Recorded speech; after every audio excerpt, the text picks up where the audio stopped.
soon as that is ready, we'll.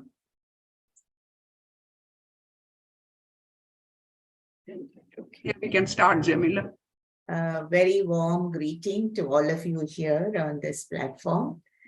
We are coming together again on the G20 lecture series.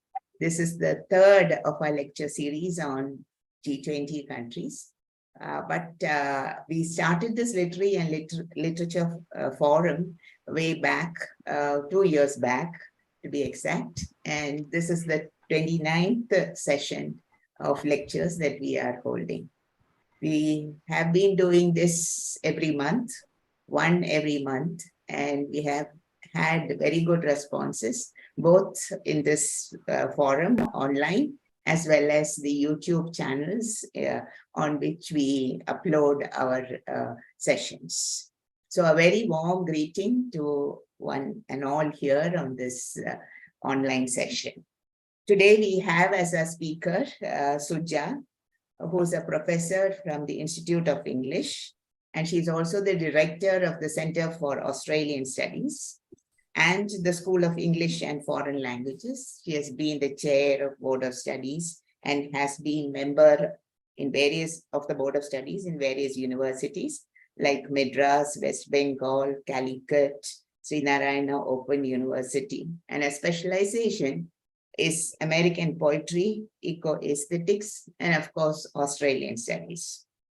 She is a very favorite teacher at the Institute of English, and she came to us as a student way back, then went to teach in colleges in Kannur and in Kollam, and then joined the Institute of English in 2012.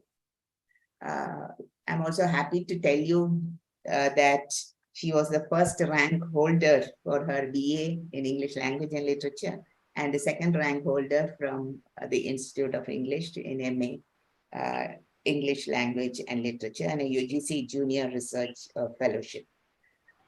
She has been involved with Australian studies for a very long time now and is a life member of the Indian Association for the Study of Australia and a life member of the European Association for Studies of Australia.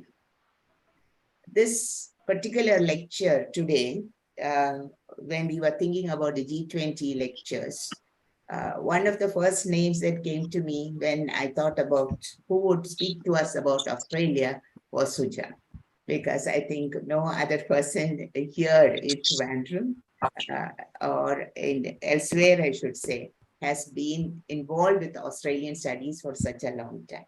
All of us have had a little bit of exposure to Australian studies, but I'm sure the specialization that she has done in Australian studies will stand her in good stead in this lecture that we have on culture and literature. Speaking of Australia, and why I chose this to be the second lecture on the country series was because Australia is the only country which is also a continent, and it is way down below, as she says. Australia is the continent that we have below India and to the south of India. When we think of Australia, naturally we all think about the kangaroo and the emu, which are the two, and the bird and the animal on each side of their emblem. And naturally, thoughts about the emu and kangaroo and their way of life and the bush country, as Australia was once called, remind us of a wilderness and of a place where perhaps at one point of time there were only Aborigines, like in Canada, and about 6,000 years back, 60,000 years back, the Aboriginal people are supposed to have come to this country. Of course, through various land and sea passages. And as usual, when the British came to colonize various countries, they colonized Australia also. And in 1788, the British colonized Australia. Now, when we turn to the literature of Australia, one of the things that immediately reminds us is of a nursery rhyme. I'm sure all of you must have heard about Kookaburra sits on an old gum tree.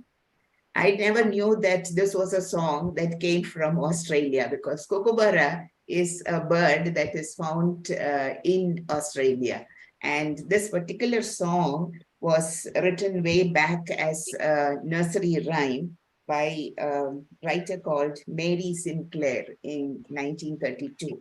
I'm sure most of us who have studied in lower classes nursery rhymes would have come across this rhyme, Kookaburra sits on an old gum tree. And the gum tree is as the Australians see it, is the eucalyptus trees that are found in abundance in Australia. So a lot of images that we visualize when we think about Australia is about birds, about animals. Remember the koala bear. The koala is not a bear, but it has resemblance with a teddy bear, and therefore it was called a koala bear.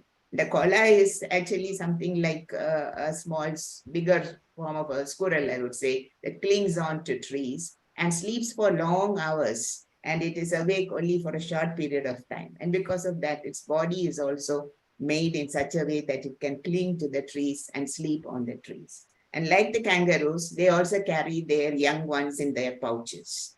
So Australia gives us this picture of a very friendly environment, a lot of land where animals and birds roam around. And the feeling that when men came to colonize these lands or to live on these lands, originally there was no exploitation. But today we know, as is happening everywhere, there is exploitation of the land. And of course, the climatic changes that have come in its wake. There is only one Nobel Prize winner in literature from Australia, and that is Patrick White, a writer who was writing early in the early 1900s. He published his book 1955, The Tree of Man. And this suggests again, once again, the notion of the tree and the bush country that was Australia. So these few remarks about this bush country and this land where nature has grown in abundance and birds and animals have found their abode in these huge trees and in this wild country, I would like to know more. And I'm sure all of us on this platform are waiting for Suja to tell us more about Australian literature and culture. So with a very warm welcome to all the members of the AIWC, a very warm welcome to Suja, who agreed to come on this platform and give us a talk on Australian culture and literature. A very warm welcome to all our well-wishers who have joined us on this online lecture. Thank you very much, and over to you, Suja. Good evening. Thank you, Dr. Jamila, who had taught me almost 30 years back during the MPhil, the tenure that I had. Just one, it was a full-time MPhil course, which I had undertaken during the year 1993-94. So since then, for the past 30 years or so, I have looked upon Dr. Jamila Begum as one of the role models. And only 2 weeks back, as I was brushing up my knowledge regarding American poetry, I had listened to her 5 lectures successively, which are available on KU Padashala. So I had relived those moments when she used to engage us in the classrooms at the MA level as well as MPhil level 30 years back. So it has been a journey down the memory lane even now. So I have always looked upon Jamila teacher as a role model, not only as a researcher, but also as a teacher, and also as a successful woman, other than Dr. Jancy James, who also happened to teach us during the MPhil course. As a person who has successfully managed her personal life and professional life in an exemplary manner. And even now, whenever we come across these two people, Dr. Jansi and Dr. Jamila Begum, ma'am, they always, even now, they continue to encourage us, asking us to search forward, explore newer areas, to visit foreign countries on fellowships and likewise. So the inspiration has been, I think it will surely be a lifelong one. It's a pleasure to listen to your words of welcome, dear teacher. And I also am happy to join hands with the project, because I was going through the previous talks undertaken by the forum, and especially during the COVID times, such an intellectual exercise is an inevitable one, which would keep all of us alive and thinking about recent things and also things of the past. So I'm happy to be part of this venture. So Reshma, shall we begin presenting the PowerPoint? Okay, ma'am. Okay. Reshma PK, she's my full-time research scholar at Institute of English. So she'll be sharing the screen with us. So the structure, I have titled the presentation as The Land Down Under, Cultural Perspectives in Australian Literature. So the land down under has a special meaning because whenever we refer to Australia, Australia is popularly known by various names. And one among those names is the land down under, the southernmost part of the world, so to say. So the structure of the presentation is like this.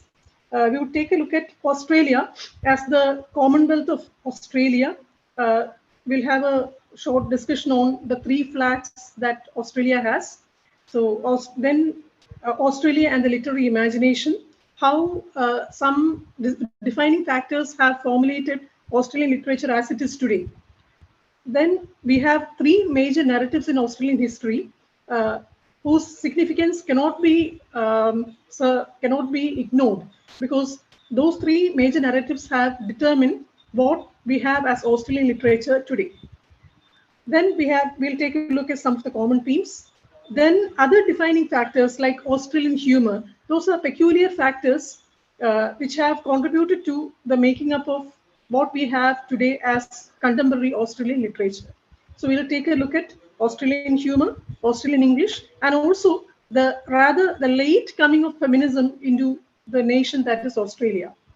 Then the second half of the presentation would begin, where we would discuss Aboriginal art and literature, the beginnings of so-called Australian literature to 1900 to 1950, and multicultural writing. So this is the rough structure of, this would be the structure of the presentation.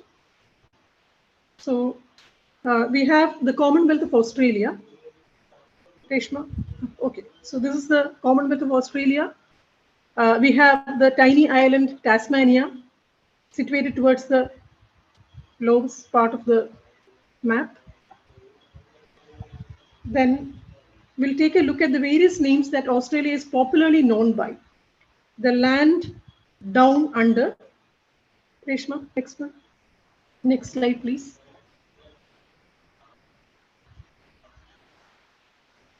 The land down under, the great southern land, the lucky country, the sunburned country, the white brown land. So these are the white brown land is a common phrase which has also often appeared in many of the poems and even in novels published from Australia. The land down under, sometimes it is abbreviated and used as just down under. So at the southernmost part of the southern hemisphere, somewhere in the southern hemisphere, so to say. Then the lucky country, maybe because of the gold rush of in the 1850s, and because of the huge sugar industry that we have right now have in Queensland, maybe it proved to be a prosperous land. Maybe the adjective lucky can be attributed to that as well. Then the sunburned country, and the white brown land. So these are various popular names that Australia is known by. Next slide, please, Reshma. So here we have the Australian flag.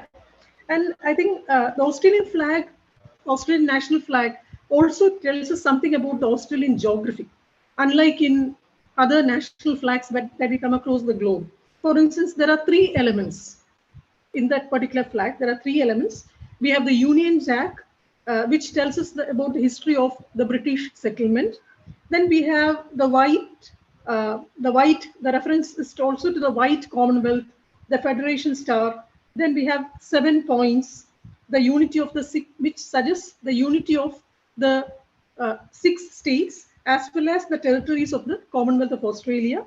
Then downwards we have the white southern cross, which is given in white color.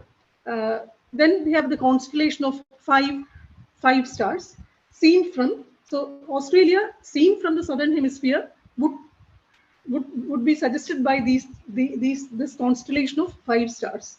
So all these factors, at least the part regarding the stars, that particular part has a clear reference to Australia's geography.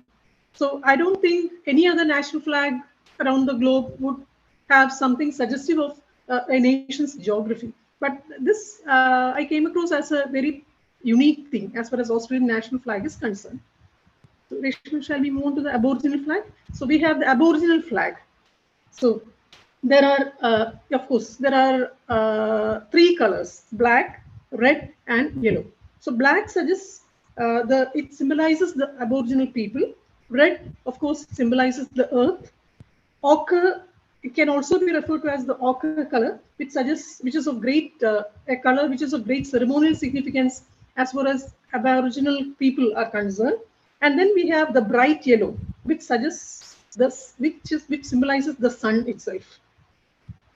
Okay, then the next flag, the Torres Strait Islander flag. So there we have 2 green panels on both sides of the flag, top and bottom, which of course suggests the land.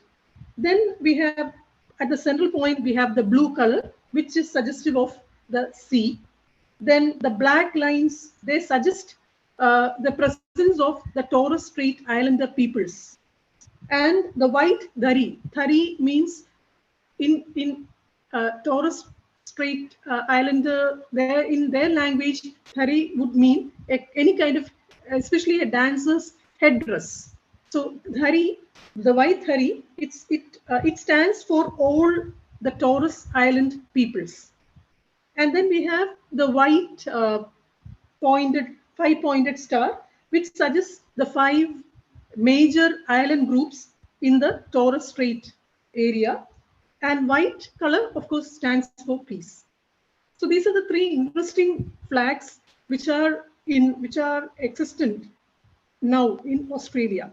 And except the national flag, anyone is free to hoist the Aboriginal flag or the Torres Strait Islander flag without being a special occasion. So that is also another unique feature which I came across as far as Australia is concerned. So let's move on to the next point, Australia and the literary imagination. So as we know, all across the globe, we find that people's lives are shaped by its geography and history. We have the connection between the land we live and we write. There is the inevitable connection between landscape and imagination. There is the connection between country and its language.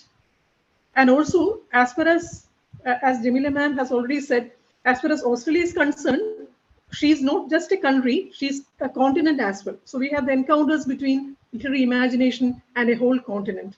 And all these factors have contributed to a great deal of fascination and complexity regarding Australian literature.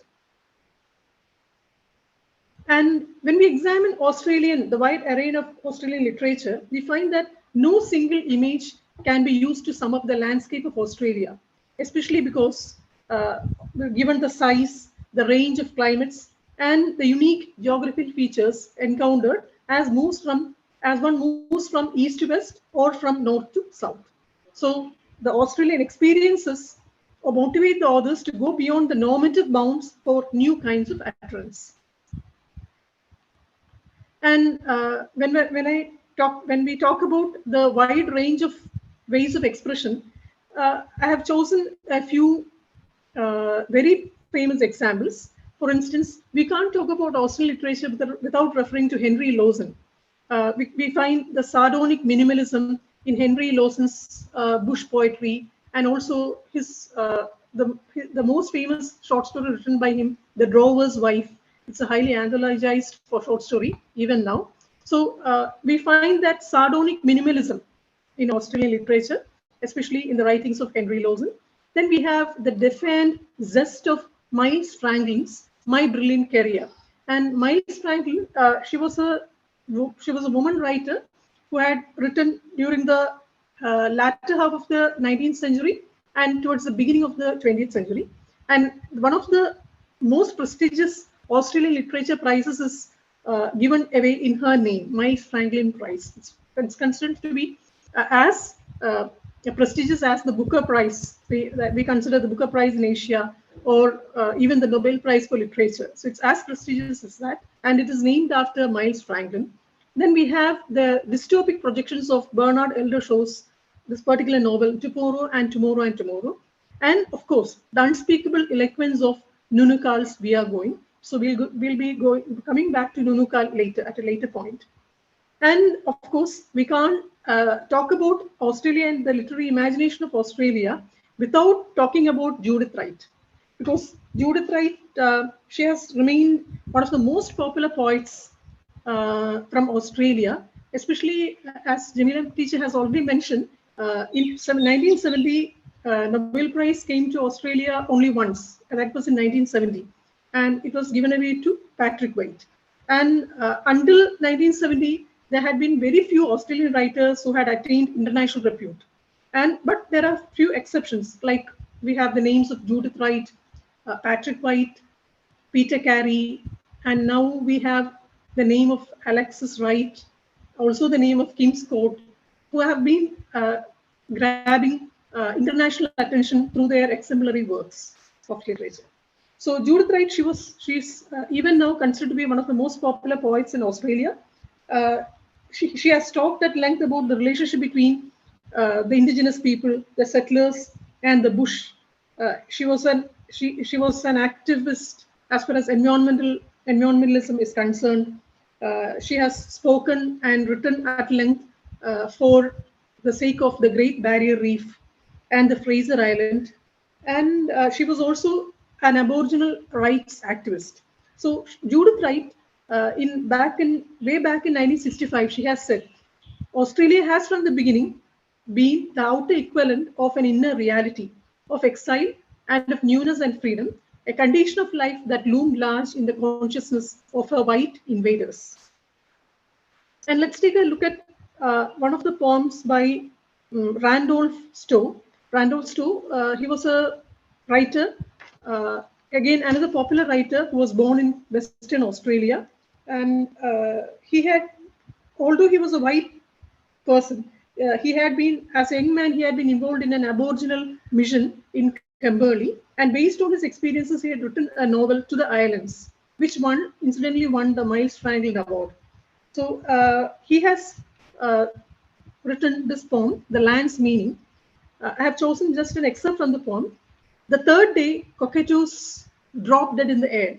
Then the crows turned back, and the camels knelt down and stayed there. And a skin-colored surf of sandhills jumped at the horizon and swam me. I was bushed for 40 years. So this is being spoken from a convict's point of view, the land's meaning. Then we have, of course, we can't talk about Australian history without touching upon the colonization that happened in Australia. It was Australia way back about 60,000 years ago. It had been home to one of the oldest surviving indigenous cultures on the face of the earth. And the Commonwealth of Australia, at that point of my time, the Commonwealth of Australia was established only in 1901. But before that, it was considered to be far south of the world, so southern. That was the way people used to refer to Australia. And then we have the arrival of Captain James Cook on 23rd April 1770. Then we have the arrival of General Phillips with the first fleet on 26th January 1788. And ironically enough, 26th January is now celebrated in Australia as the National Day of Australia. And every year there's a great deal of immense protest on the part of the Aborigines when the National Day is celebrated. So they and every time, especially centenaries, 1888, 1988, also 2008, 2088. We don't know what will be happening then. So there have been, these protests are growing larger and larger every 100 years, every year per se. So that's one of the ironies as far as Australian nation is concerned. So they celebrate the National Day as 26th January, and that was the day when colonizers arrived with the first fleet on that particular land at New South Wales.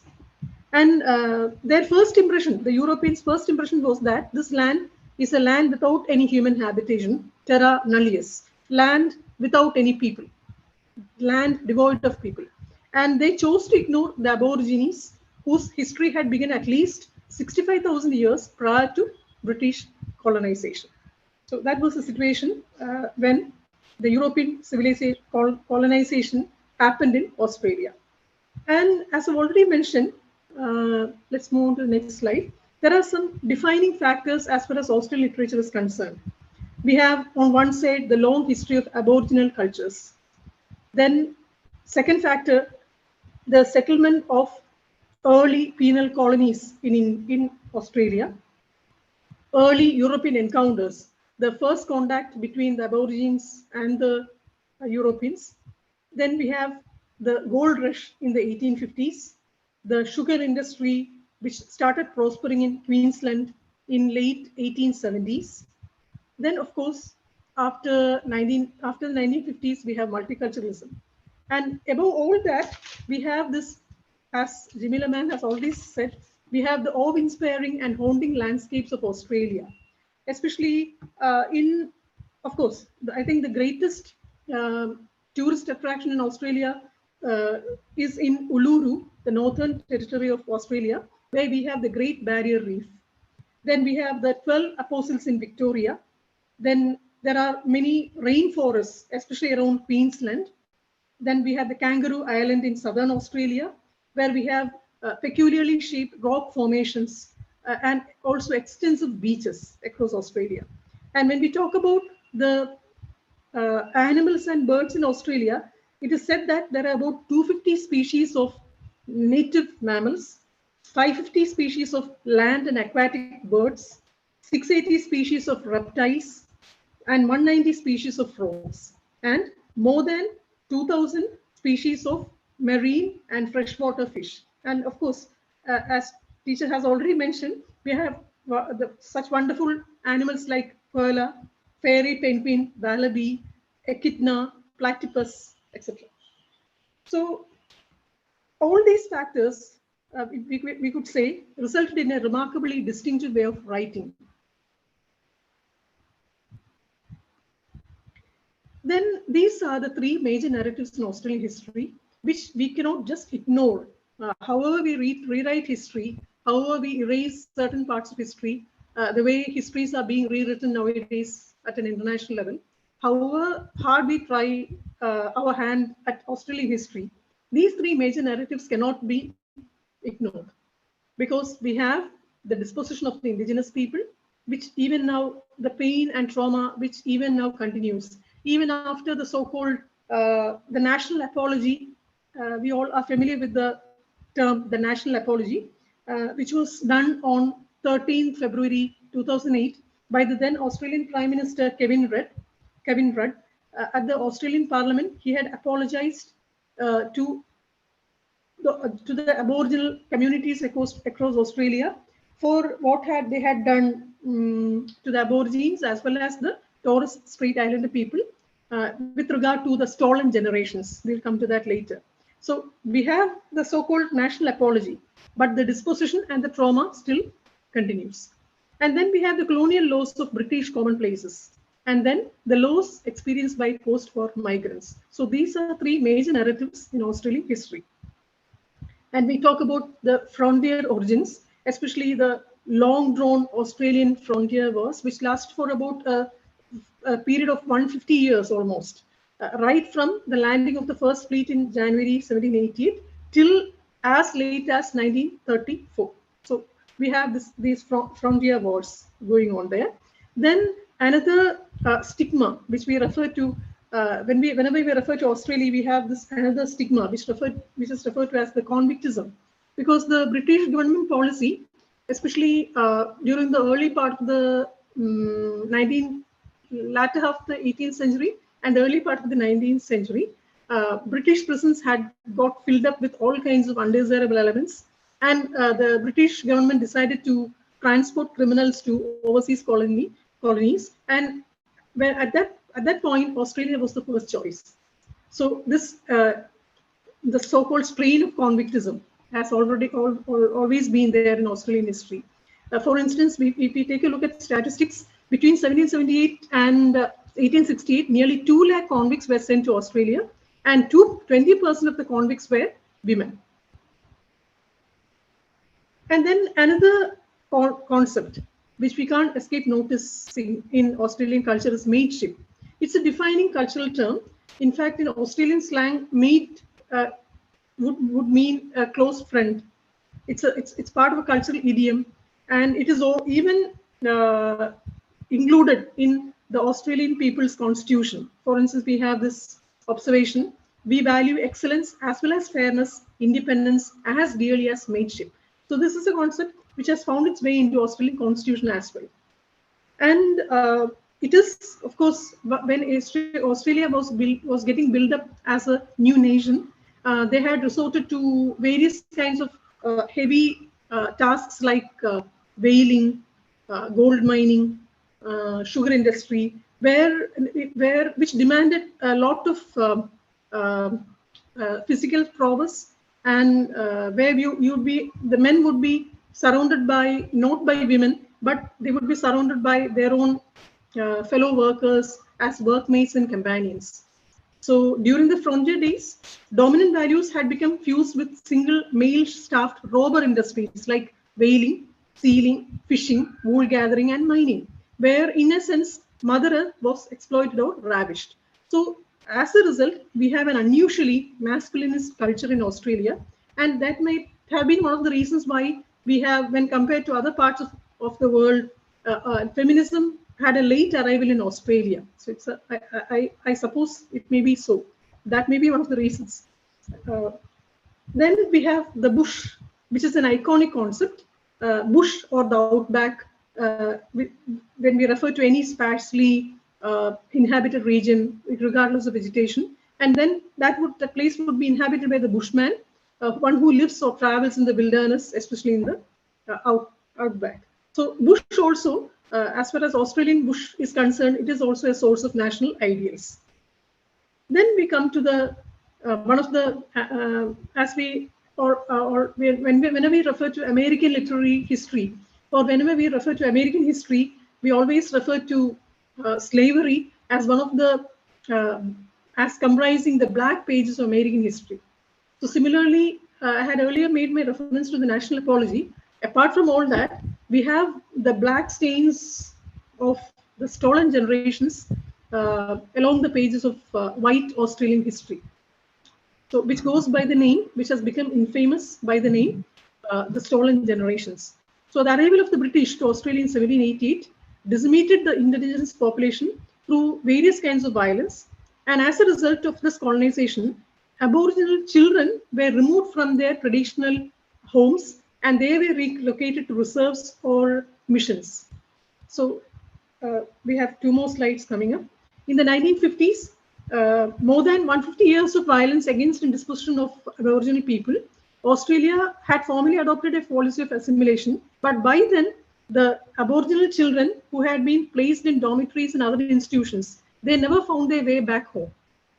They never got reunited with their families. So that's the saddest part of it.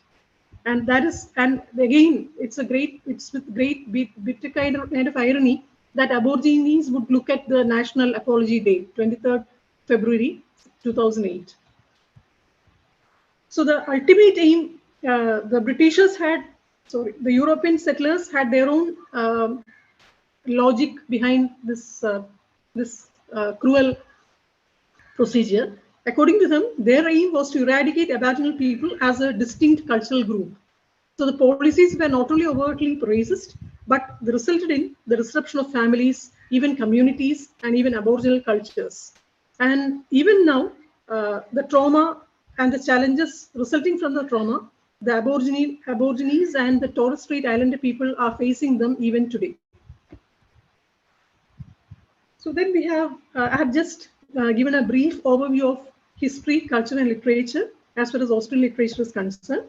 We have, of course, we have to start with Aboriginal literature. Then we have early writings, convict literature, first half of the 19th century, where we had a great deal of magazines, publishing companies, and newspapers coming up. The second half of the 19th century, where we have the gold rush, the sugar industry in the late 1870s. And 1901 to 1950, we have the white Australian policy and the impact of the policy upon the people of that period. And then we have the multicultural society. And these are some of the themes we come across in Australian literature. They are just some of the themes. What does it mean to be an Australian? Is there such a thing as Australian consciousness? The settler identity. And what would happen if you become an exile on the big lonely island? And of course, the migrant experience. And then the relationship between the self, place, and nature. And we have other defining factors like Australian humor, Australian English, and also the so-called late arrival of feminism. Let's take a brief look at Australian humor, because humor is largely affected by environmental factors. For instance, most of the settlers in Australia, they belong to Ireland. And many of the Irish people, they got settled in New Zealand as well. So this is one common thing that we find about Australian humor and New Zealand humor, because they were largely influenced by Irish habits, and they tolerate humor even at church funerals and certainly in most workplace situations. And they have they are given the authority to make fun of politicians, even prime ministers. But especially in 2018 and 2019, the way the then Australian Prime Minister Scott Morrison handled the situation was severely criticized through cartoons and other lampoons and other kinds of humorous articles published across Australian magazines.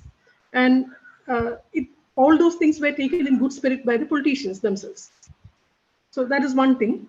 Then cultural differences also matter, because giving offense via humor is highly dependent on culture. But as far as Australia is concerned, they give value to irreverence. Take a look at the Australian copyright law, or the privilege parody, or satire. They all assert the cultural value of irreverence. And I have taken, as an example, I have taken something from which was published in Smith's Weekly way back in 1933, how an Australian would react to impending disaster with nervous laughter.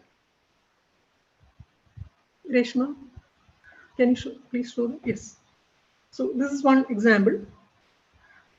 And when we examine humor tradition in Australia, we find that it is situated somewhere in the midst of British and American sensibilities. There's a dash of modesty, as well as there is an element of anti-authoritarianism.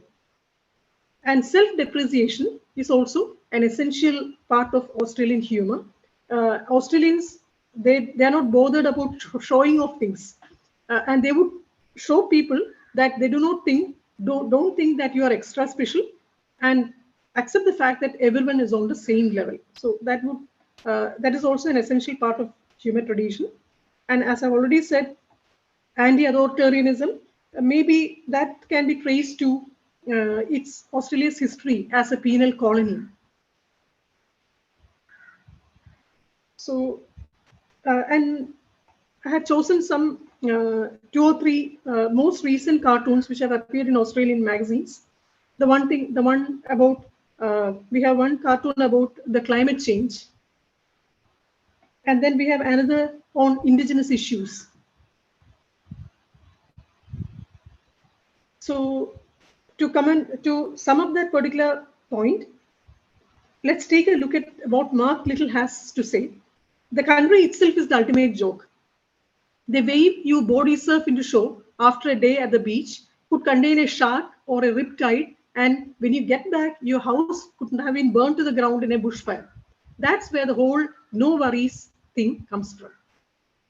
Then let's move over to Australian English, because as we already know, Australian English has a special strain of humor, especially due to the accent and Australian slang.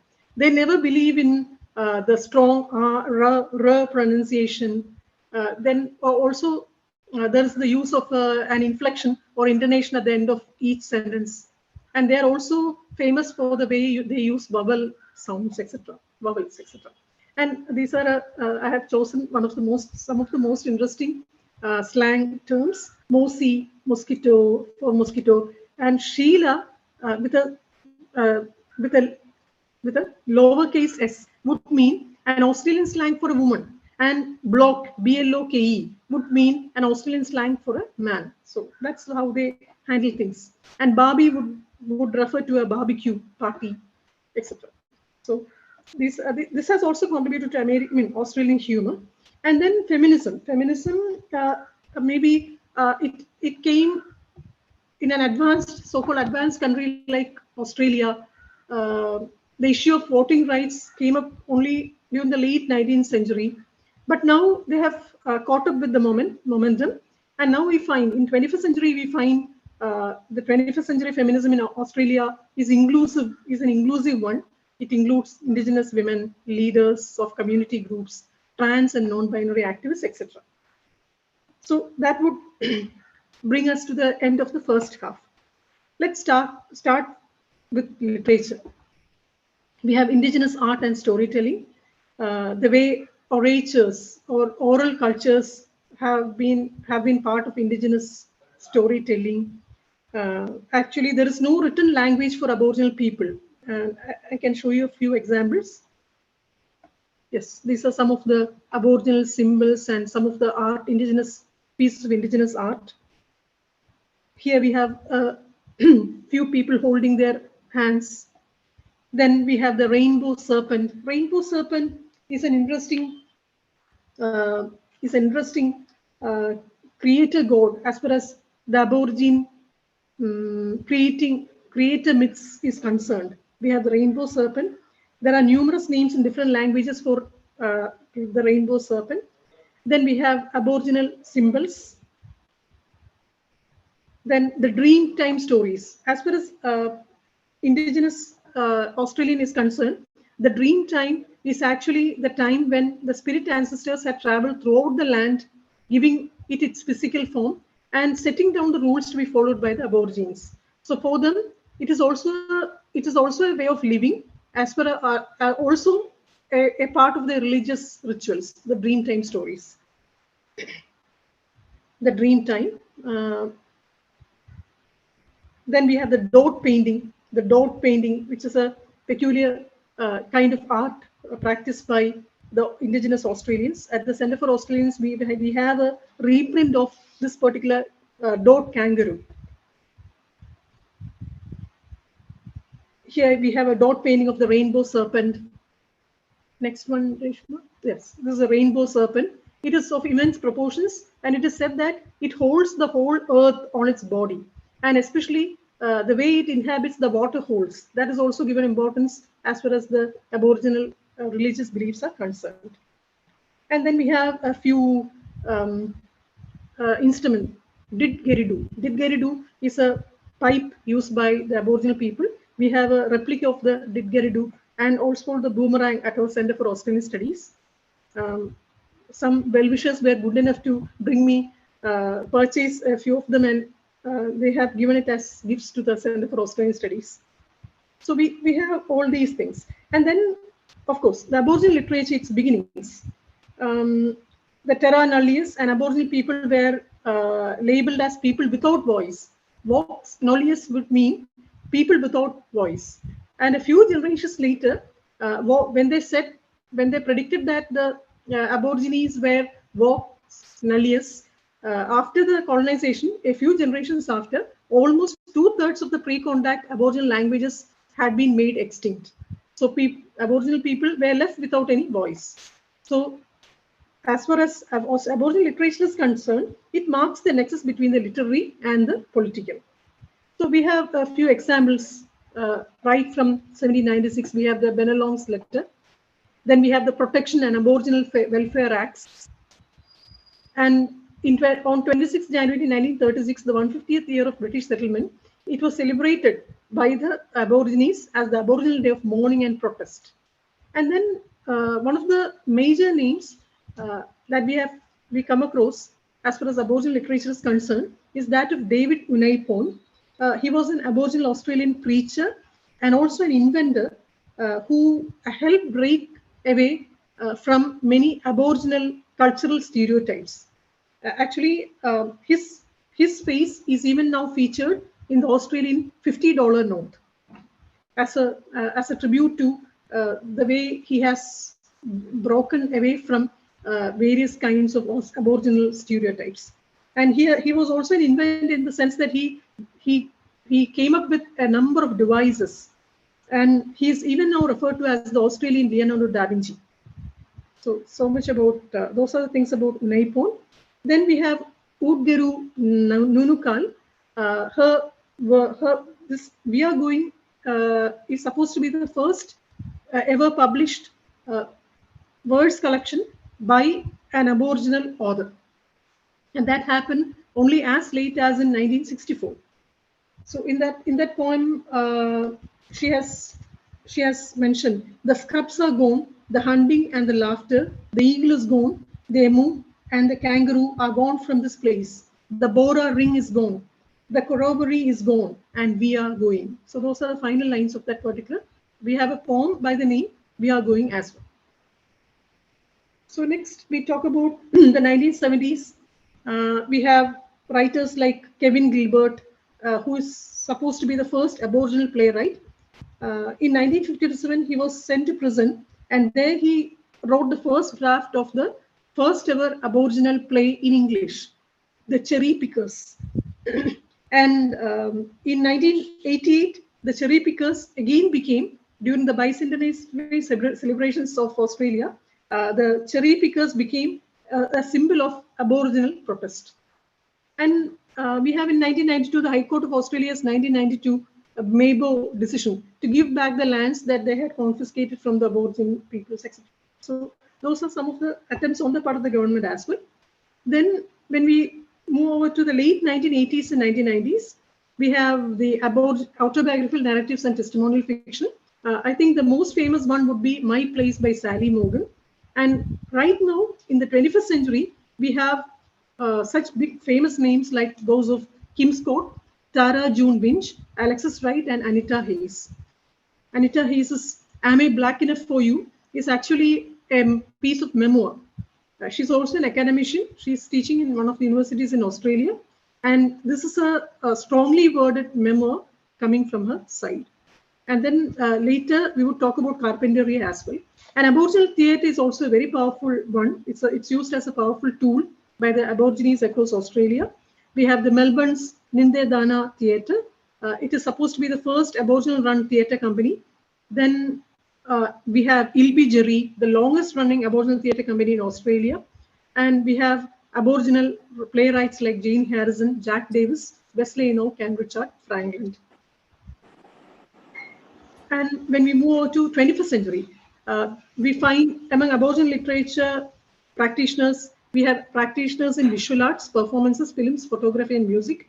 And the most famous example I could give you would be Tell Me Why, the musical composition by Archie Roach. He's popularly known in Australia as Uncle Archie. So today, Aboriginal voices are vibrant and diverse. And when we watch their performances, when we read their works, they present both a challenge and an invitation. Let's move to the second section, literature to 1900. The first fleet brought along with it books, ink, type, and even a printing press. And in Matthew Flinders, it was Matthew Flinders who gave a full-fledged account of the land that was Australia in 1814. Then the discovery of gold in New South Wales, 1851, that had a tremendous impact on Australian culture because it ushered in a new waves of prosperity. It also resulted in a kind of surge in population, and also the sugar industry in the late 1870s. That also contributed to the to turning. Australia until then had been regarded as a place where convicts were dumped. In fact, interestingly enough, if we refer to Charles Dickens's novels back in Victorian England, early novels of Charles Dickens, especially the Pickwick Papers, The Great Expectations, then Nicholas Nickleby and David Copperfield, we have the villainous characters being sent to Australia as which was considered as a place of banishment, punishment. We have Uriah Heep in David Copperfield. There's a suggestion that he would be sent to Australia. Mr. Quick Skewers in Nicholas Nickleby, he's also sent to Australia.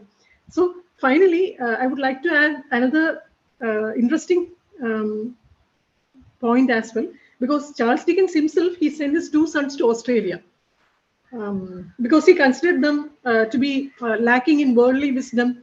He's said to have said that they lacked application and staying power. So at one point, he had sent his 2 sons to Australia because he believed that they would be remedied by the Australian landscape. That's one thing. Then we have Conan Doyle, Arthur Conan Doyle.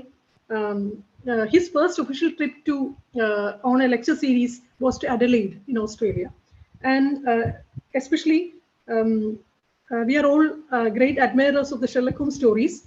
In a number of Sherlock Holmes stories, especially the Poscombe Valley mystery, then the Priory School, the Empty House, we come across very notorious kinds of references to Australia, because people are sent to Australia, and people who come back from Australia are portrayed as villainous characters of dubious antecedents and newly rich people, etc. So that was the kind of thing. So it was at that point also that the foundations of Australian literature were established in Australia itself. So that would, maybe we can connect those 2 points, perhaps. And then we have the forerunners in Australian literature, like we have the names of Henry Lawson and Banjo Patterson. They, in fact, they laid the foundations of Australian literature. Then when we move to early 20th century, these 2 lines from a poem by Lesbia Harwood, it can be modern in any sense. It can be considered as a modern poem. My heart is a pomegranate full of sweet fancies, see it has opened for you. So this was the kind of poetry and the kind of writing which came up during the early part of the 20th century. Australian literature and people who started writing Australian works, they were consciously they considered to be themselves to be modern. They wanted to write something for the future. So that is quite evident in the structure, subject matter, as well as the style that they followed. And I would like to introduce these 2 poems to you. My Country by Dorothea McKellar, and another poem, Australia by A.D. Hope. So these are the few excerpts. I love a sunburned country, a land of sweeping plains, of ragged mountain ranges, of droughts and flooding rains. I love her far horizons. I love her jewel sea, her beauty and her terror, the wide brown land for me.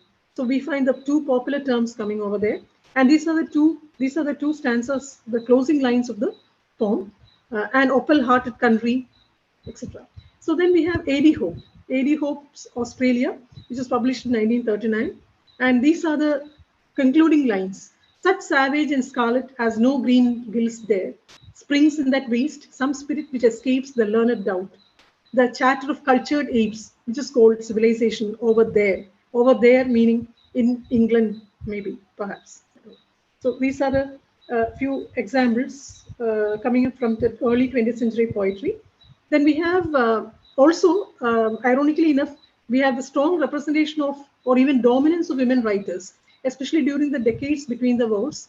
Maybe due to 2 reasons. most of the men were at the war front. That may be one reason. And second reason may be that the depression, the economic depression, might have forced women to look out, to be on the lookout for some extra money, perhaps. And then we have, I have listed a few names of the most famous women writers of the period. And this was also a period when there were great debates about nation, literature, and tradition. And debate, diversity, and dissent marked the literature of that particular period. Then, of course, soon after that, we have some people, some writers who had expatriated from, who had moved away from Australia as a result of burgeoning cultural nationalism. We are familiar with these names. German Greer, the famous author of the book The Female Eunuch. She migrated to England in 1964. We have Clive James, Robert Hughes, then the dramatist and actor Barry Humphries. So they all, in a way, through their expatriation, they anatomized what they looked at to be Australian identity. So I think that also has to be taken into consideration. Your Australian drama also had a late development. Largely, it was modeled after European and British models. But later, we have very powerful Australian Aboriginal theatre coming up nowadays. And then fiction. In the late 1970s, we have people who have almost grabbed international attention, especially Peter Carey, Thea Astley, Jessica Anderson, who questioned the long-held assumptions of traditional and triumphalist Australian history. When we move on to the 1980s, there we have the names of Elizabeth Joly, Kate Grenville, David Malouf, and Tim Pinton. Especially Tim Pinton's Cloud Street. It turned out to be a highly popular one among Australian literary circles. The year 1988, it's a very significant one as far as Australian literary scenario was concerned, because there were, throughout Australia, there were negative literary reactions to the bicentenary celebrations. We have a play titled 1841, written by Michael Gove. There is a work by Kate Grenville, John Makes History. And then, interestingly enough, Patrick White, who was by then a much worshipped figure, literary figure in Australia as well as in international circles, he actually wrote the book Patrick White Speaks in 1988 itself, but he delayed the publication as a mark of protest, and he published it only in the next year, 1989. So the year 1988 was a very significant one.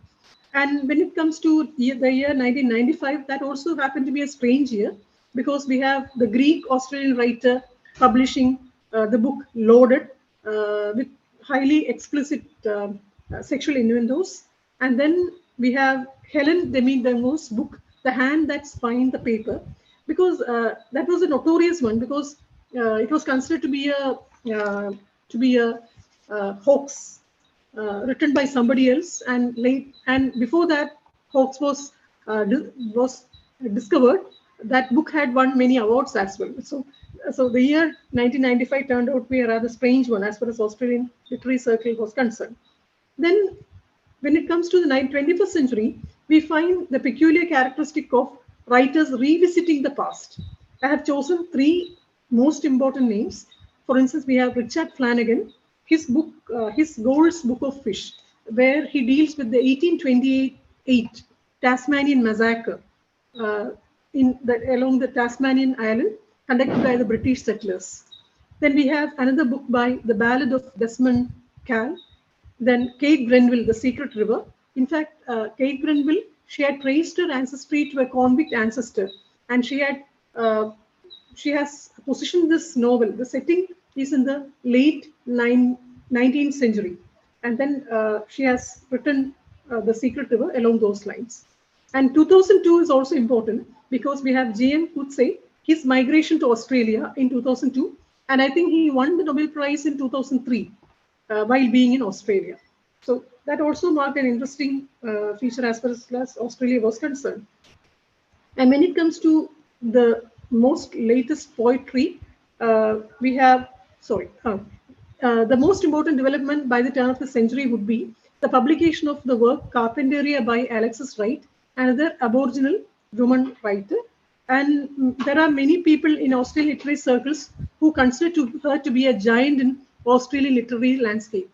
Because when we trace the history of Australian literary history, this work, Carpentaria, remains one of Joseph Murphy's work, Such is Life, Xavier Herbert's work, Capricornia, and even David Foster's work, The Blade Within the Grove. So we have a peculiar subject matter and technique which enrich our understanding of Aboriginal thought and ways of being. So that is how we have the 21st century Australian fiction. It has reached that particular point. And when it comes to the 1970s Australian poetry, historical self-consciousness, we have those lines from Judith Wright. I battle that heritage for room in another country, want to speak some quiet new dialect, never can. Anytime I flower, it's in the English language. So post 1970, we find that there were remarkable changes in cultural production and politics, cheaper printing and copying technologies, changing attitudes towards the war in Vietnam, and also the dissolution of censorship. And these factors resulted in a great kind of explosion of poetry, and also a rejection of so-called establishment values. And in poetry, we come across new ways opening up for modernization by way of free words, open forms, concrete poetry, prose poetry, and Australia is now famous for various kinds of poetry readings as well. And I would also like to draw your attention to two important anthologies which came up in 1975 and 1988. Mother, I Am Rooted, an anthology of Australian women poets. And that is considered to be the first ever anthology of poetry by Australian women. And then we have another path-breaking collection, Inside Black Australia, an anthology of Aboriginal poetry, published in the year. The year is also significant, the bicentenary year, 1988. And then in contemporary Australian poetry, we come across self and place as two key thematic continuities. I have listed a few names. We have Le Murray. He has been writing for such a long time. And we also have John Kinsella, who practices the pastoral tradition. And when it comes to 21st century poetry, there are new ways of experimenting with new kinds of lyricism in the poems of Emma Liu, Anthony Lawrence, Jill Jones, etc. Now towards the last section, we won't be doing enough justice to Australian literature if we do not take a look at multicultural writing in Australia, which is a great branch of literature in its own way. So major changes in Australian immigration policy in the 20th century had greatly influenced Australia's national identity. Or racial discrimination, especially imposed by the White Australia policy in 1901, had given way to its decimation in the late 1950s, and finally almost discarded in the 1970s. And this resulted in the end of Asians' physical exclusion from immigration, and that has resulted in new kinds of literature in Australia. Next slide, please, Reshma. Yes. And when we examine multicultural writing in Australia, we have to pay our tribute to the theorists like Lolo Hubin, Lieberman, Sneja New, Jan Mahyuddin, Sonia Maikak, because they have contributed much to the listing of the multicultural writers, and they have also come up with interesting critical theories regarding the various kinds of multicultural writing in Australia. So I have mentioned a few names. The list is a very long one. We have Yasmin Gunaratne, a Sri Lankan Australian academician. She has retired as the emeritus professor from the University of Melbourne. We have Chandini Lukuge. Then we have the Slovenian writer Joe Erhard. We have the Greek Australian Christos Tsiolkas. We have Roana Gonsalves. She's an Indian Australian writer. So I have just chosen a handful of the names. And I don't think I have done enough justice to that list as well. So contemporary Australian literature we find that successive ways of literary expression have challenged convention and status quo, right from the social realist fiction of the 1930s. We have women writers writing against male-dominated literary establishment. Then in the 1940s, it saw the modernists who broke away from formalist conservatism. In 1960s, there is a whole generation of poets, the generation of 68, who looked experimentally to American countercultural models. Then, of course, the long succession of writers of migrant and minority background, also people who sought creativity through translation. So translation is also an important thing when it comes to Australian literature. So these are, so to end on a lighter, not on a light-hearted note, these are a few, I have chosen 3 photos to commemorate the visit of His Excellency Barry O'Farrell, Australian High Commissioner to Australia, to India, from Australian High Commissioner to India. He had visited our university in March 2022. Then this is, he had visited our Center for Australian Studies for hardly 5 minutes. He had spent his time with us. So I just want, I don't know whether these photos will fit in with the rest of the presentation, but I just wanted to share with you, especially when we are discussing this, when the presentation is being done in the background of G20 countries. Especially, this is a time when there has been a lot of bilateral relationships between India and Australia. Because if we take the statistics, during the last 2 years, we find that there have been at least 15 diplomatic visits from the prime ministers, the finance ministers, the defense ministers from Australia to India, and from India to Australia. So to foster new relationships between these two G20 countries. And I think India and Australia are thinking about collaborations as far as maritime security, about holding hands together regarding climate change, then to bring about the production of green hydrogen, and also to strengthen diplomatic ties in various other fields as well. So I thought this would, in one way or other, tie up the G20 connection on which this particular lecture series is based upon. So thank you for your time. Thank you for your patient listening.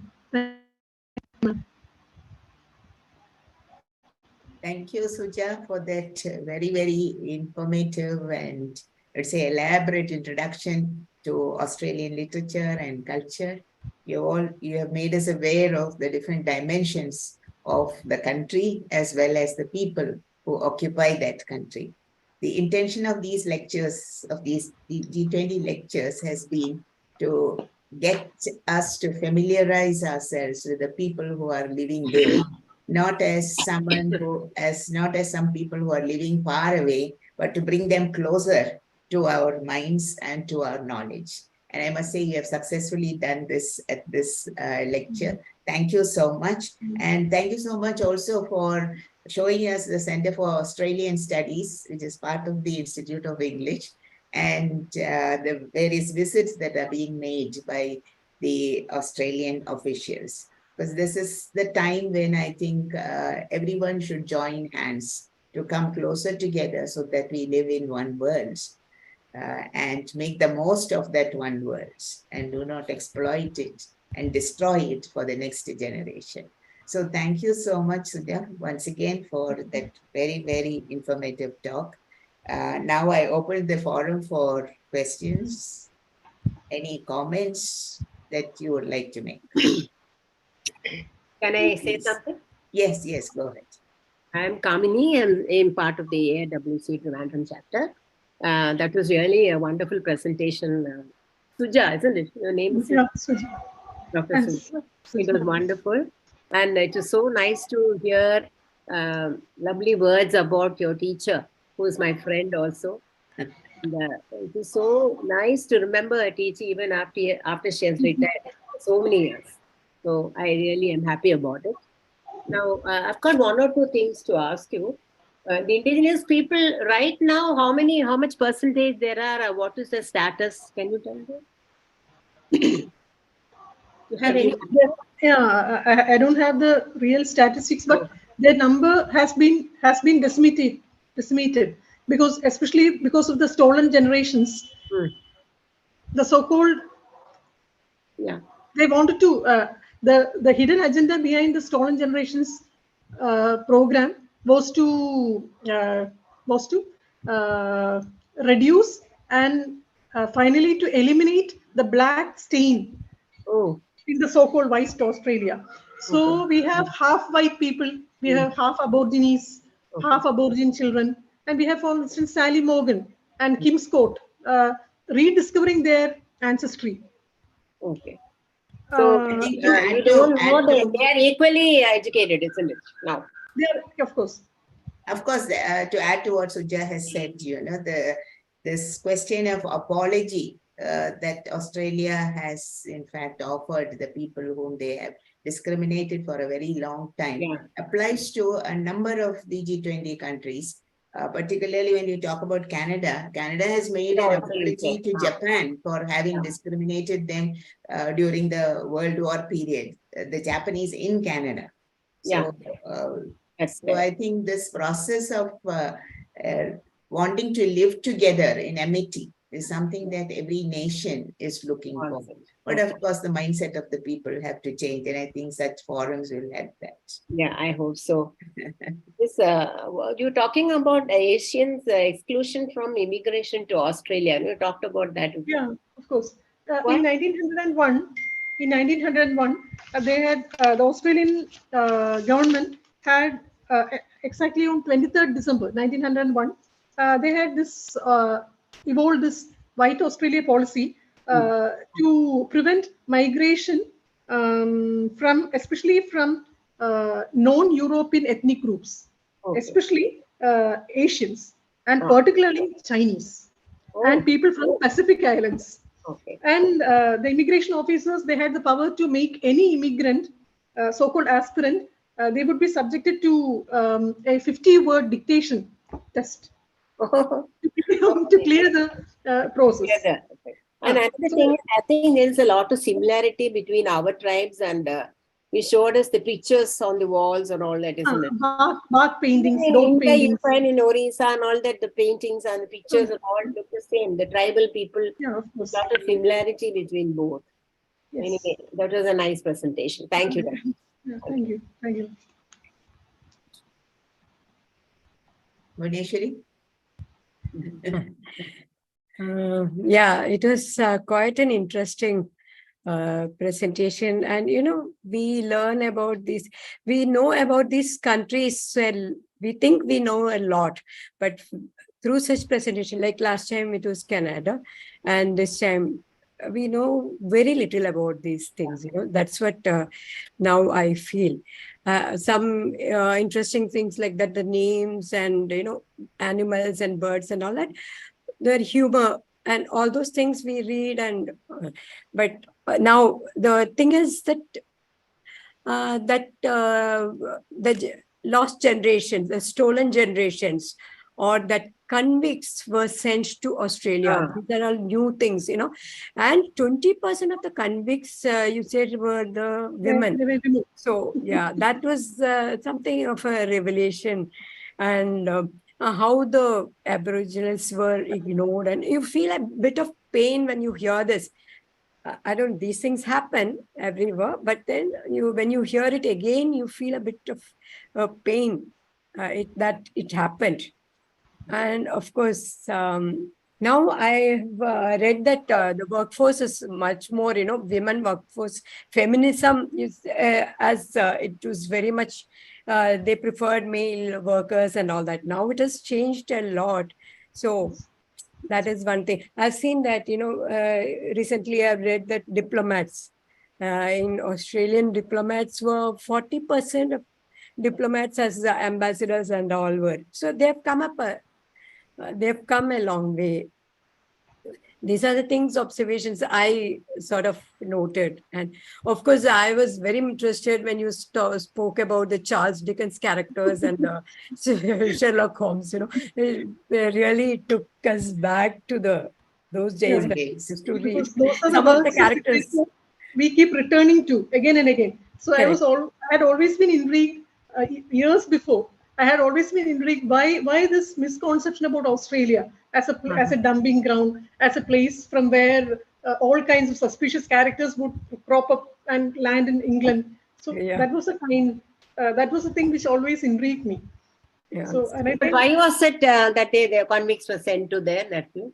Maybe the because, land, the British land. Because the they British, were, the they British were, prisons were getting filled up during that particular period, that industrialization and things like that. So during that period, the British prisons had got rapidly filled up, and the British government had to look elsewhere as a dumping ground. And Australia was there, the vast landscape.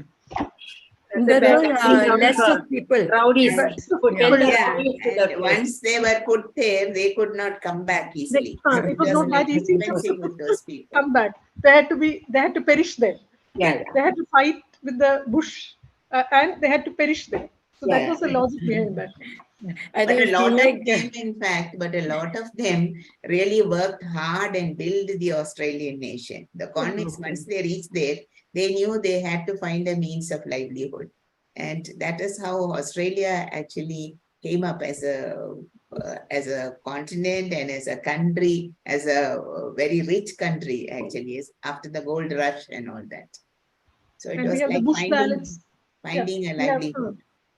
We have the bush ballads valorizing the convicts, the bush people. Yeah. I wanted to ask something after what Bhuneshwari said. The same thought went through my mind. 20% of women were convicts. And do you have any literature that they have written about their life? They also had produced literature, but they were also bound up with domesticity. Wherever women go, they have this domesticity winding up. we have a lot of literature from convict men, but not from women convicts. It would be interesting to know what their life was like, once they go as convicts, they are sent there, and then the kind of life they probably would have lived there. And why did they turn out to be convicts? Also. And one thing you said was that in one era, I missed it, which era, women writers were more, you said, no? The authors were more. The decades between the two wars, World War period. 1900 and 1950. Because most of the men were with the war front, and because of the depression, economic depression also, they had to be on the lookout for some extra income, perhaps. Maybe. But that happened not only in Australia, it happened all over the world. All over the world. Even in US, it was the same. More women writers came during that period. Men had gone for war, huh? Yes.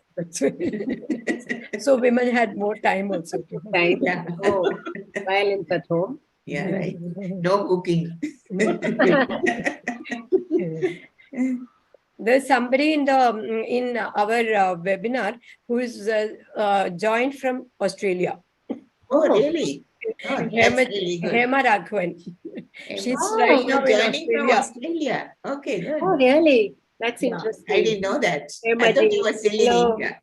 She's been there for the last 2 months. Oh, really? Which place, Sydney, madam? Hema Chichi? Unmute. Will you unmute? Unmute.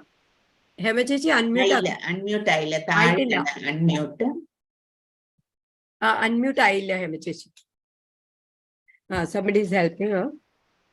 At the bottom of the screen, the left. No. Usually she used to do, but when yeah. Here she is. Tell us something about the Australia that you are seeing now. Which place? Okay. Which salo, Hema Chichi? Which place? Brisbane. Yeah. And here it is 10:30. Oh. 10:30 p.m. 10:30. And it's very cold also. Oh, cold. Is the weather cold there now? Yeah, yes. Winter started. May, June is quite cold there. And July is winter season. Yeah.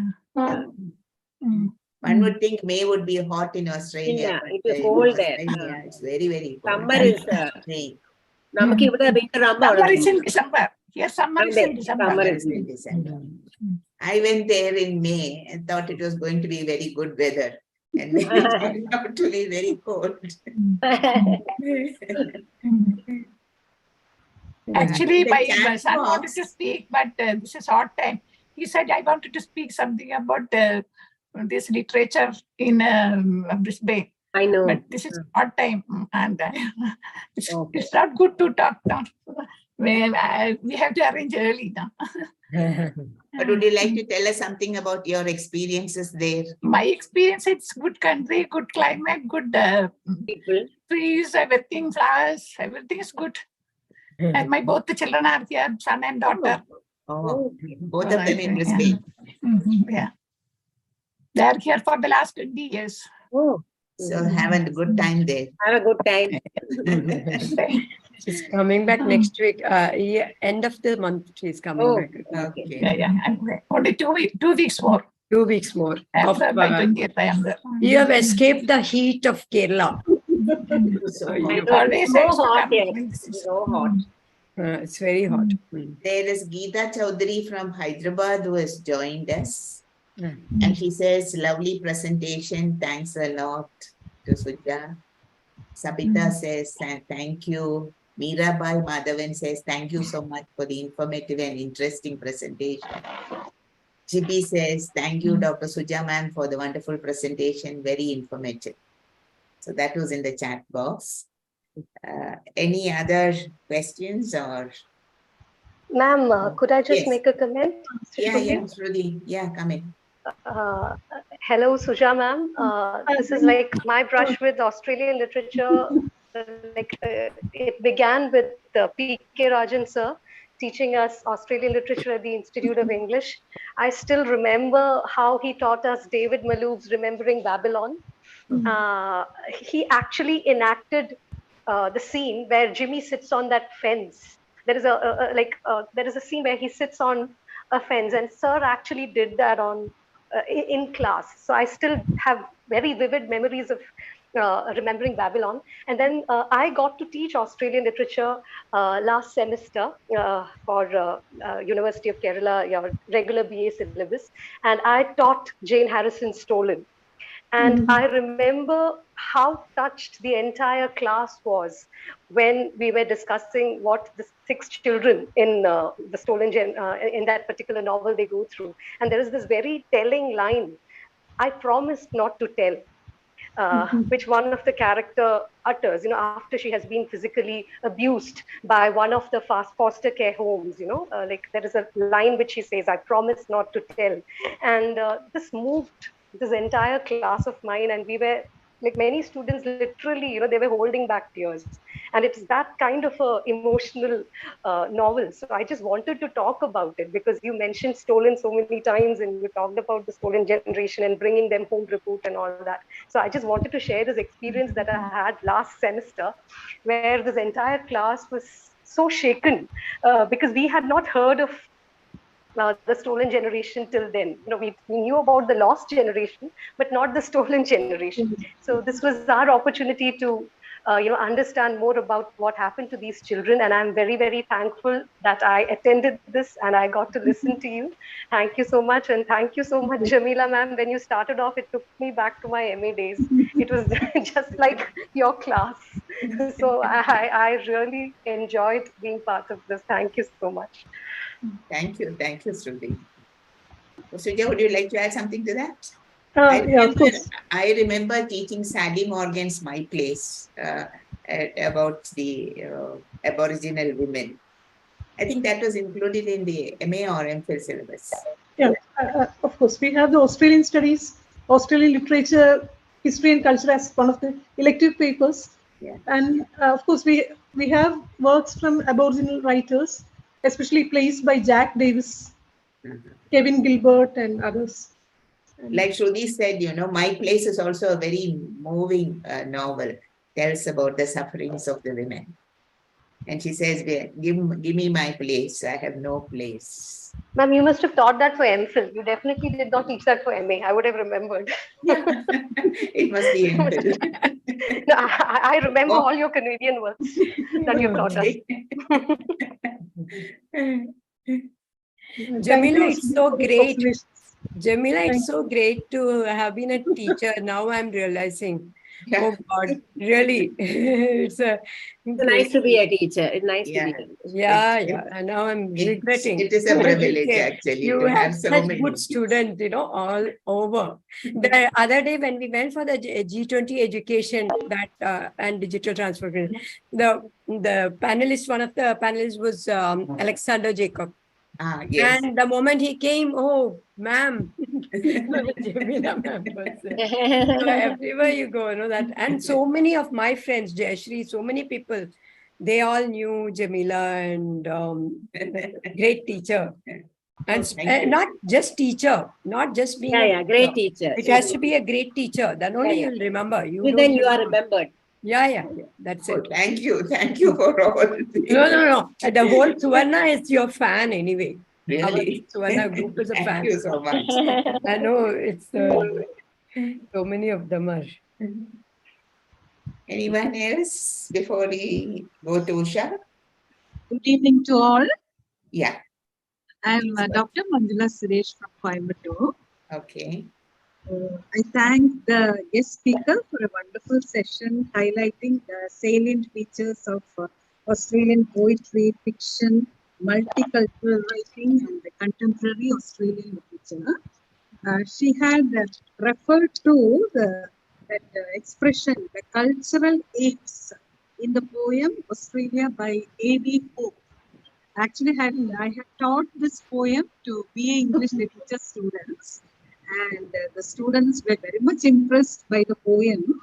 And I remember one of the students commented that Indians too would have felt the same about the British under the British rule. And then we had a healthy discussion on that also. So I was reminded of that when you highlighted this expression, the cultural apes. Thank you, Manjula. It brings us all together.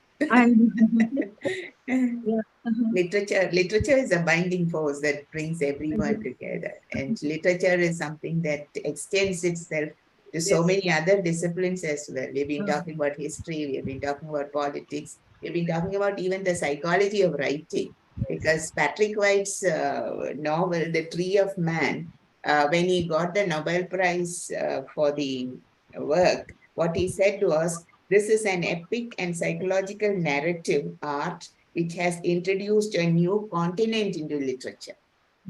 So this is a literature that has introduced a new continent into the world. And I would also like to, I was also reminded of a joke about an Australian joke, as you said, the humor is something that really catches you.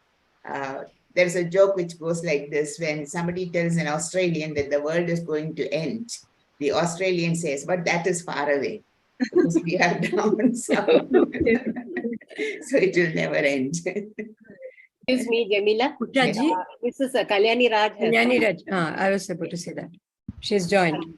Yes, joined. Welcome, Kalyani ji, to the forum. Very happy to have you here. Joined earlier. I'm so sorry about it. I missed a very good session. I'm so sorry about that. I know you must be busy. I know. But we are having a great lecture here, and everyone all involved in it. I will try to definitely get the recording in here. Definitely, I'll do that. Yeah. Thank you so much. Thank you for joining us. Usha, so shall we go to the last part of our... Yes. Thank you, Dr. Suja, for that very, very interesting lecture.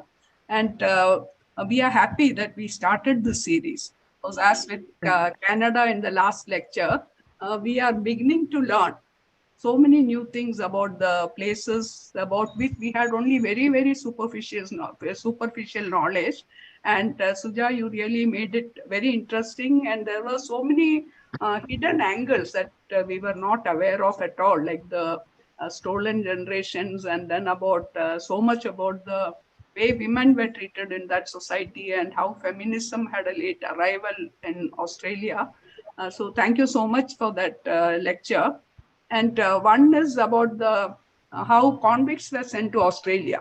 We have a very similar thing in India as well. When we talk about the Andamans, the Kalapani, that is where all the convicts were sent. So I think one reason for selecting such places was that they were islands. There was no way to escape from there. You were caught in the island and you couldn't escape from there. Maybe that was why such places were selected. So we have similar experiences with relation to Andamans as well, because we have generations growing up there whose ancestors were convicts. I have worked in Andamans and I have met many people, and when we ask them, from where are you? There were Malayalis and from all over the country.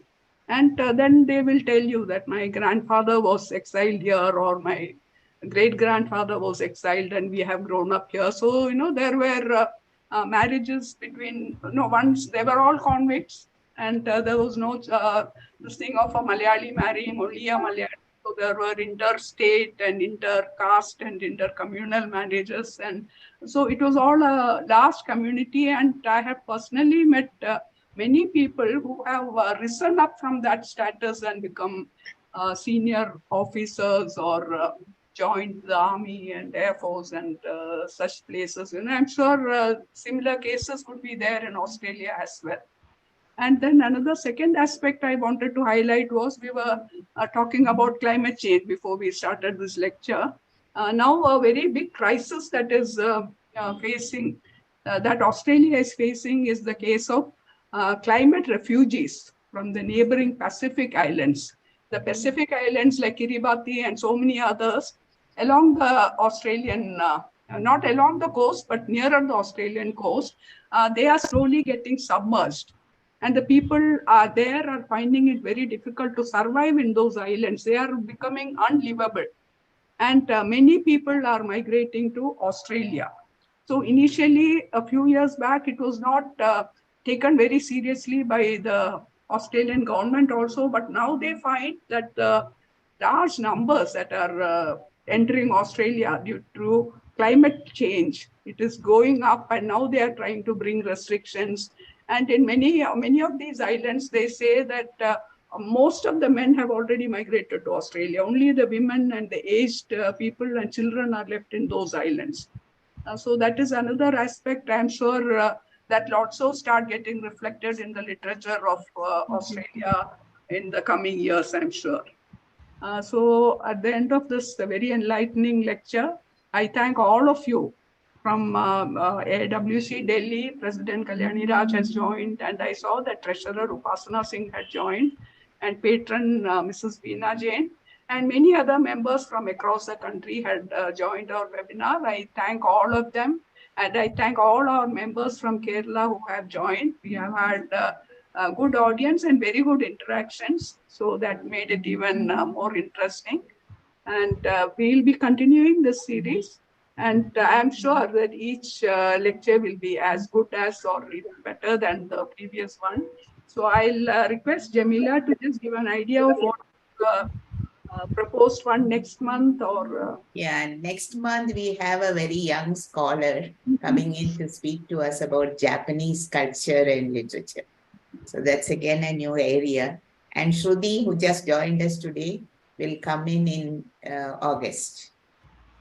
In June. July. Talk about Chinese literature. No, what about July? We are in June. July is a young scholar, about Japan. a research scholar, who will speak to us about Japanese culture and literature. Yes. Suja, I forget her name, your student. Yeah, her name is Adya Zain. Adya. She's an MA student. She's a final year MA student at Institute of English.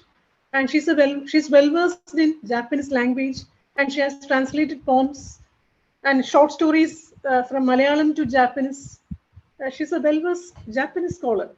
And translated also the Japanese haiku into Malayalam. Well. So I think that will be an interesting talk on. Excuse me, Jamila. Kalyani Raj madam has raised her hand. Is she still? Jamila, I was just wondering, because you are normally having it on first Saturday of every month, but in the month of July, we all will be busy with the half-yearly conference. So I just wanted to mention if we can sort of change it or something, because many of the members may not be able to join because we all will be in Orissa at that time, and either will be traveling back or, first Saturday, I think, happens to be the 8th, if I'm right, or first. First of July. First of July. 1st July. So I don't think our conference. 1st July. Okay, then it's fine. It's not during the conference, right? No. It's 1st July. Okay, then that's fine. Thank you. Yeah, July 1st is the first Saturday. First Saturday, yes. We have that on 1st July. So we can go ahead. Thank you. Thank you. Very looking forward to that talk now that you have told us about the country, and she may perhaps be trying to connect it more to Malayalam literature and translation, and to talk to us about Japanese history and culture. Okay, wonderful.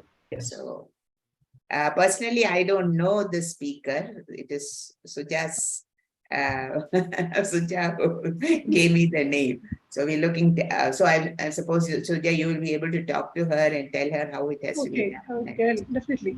Yeah, please help her with it. Okay, please send us her contact details so that we can send her the official invitation. Ask her to send us her email as well as her phone number. Yes. Okay, I'll do that. Definitely. Thank you, Suja. Thank you, Suja. Thank you. Once again, thank you, Dr. Suja Kurup, and all others who have joined us. And as usual, thank you, Dr. Jamila Begum. You don't have to thank me. Been doing this so sincerely for the past, we are touching the 30th episode next month. And it is something we can all be very proud of. And all these videos are available on YouTube, and the links can be sent to you, whoever is interested. And more people actually are watching on YouTube than physically at the time constraints and other things. So once again, thank all of you and all of you friends, like Bhuneshwari, Kamini, all who have been helping us put up this web series. GB Varghese of Trivandrum main branch had joined. Thank you, GB. And I think President Jalja Kumari was also trying to join. Does Srikala want to say something? Do you want to say something? No. Okay. Yeah. So thank you, and look forward to seeing you again on 1st of July for a very interesting webinar like this. Thank you. Thank you so much, Suja, for coming here and giving us this fascinating talk. Thank you all. Srikala has also joined. Would you like to say something, Srikala? I think we missed you last time. Yeah. Last time I couldn't make it. Can you hear me? Yeah, go ahead. Dr. Suja, it was a very informative and interesting talk. And I remember our travels together, we were shuttling between Kollam and Trivandrum when you were working in Fatima College. It was nice listening to you. It was very interesting, and many things you said. All I know about Australia is about the animals, then being referred to as bush country, and I know it's a settler colony, nothing more than that. Anyway, it was very informative.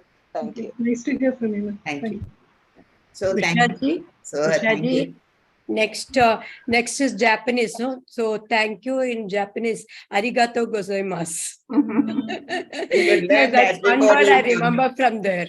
See, you can't fool us because Suja also has learned Japanese. Okay, no, this is the one word I remember from my Japan visit, and you still remember it, that is one great thing. Yeah, learned.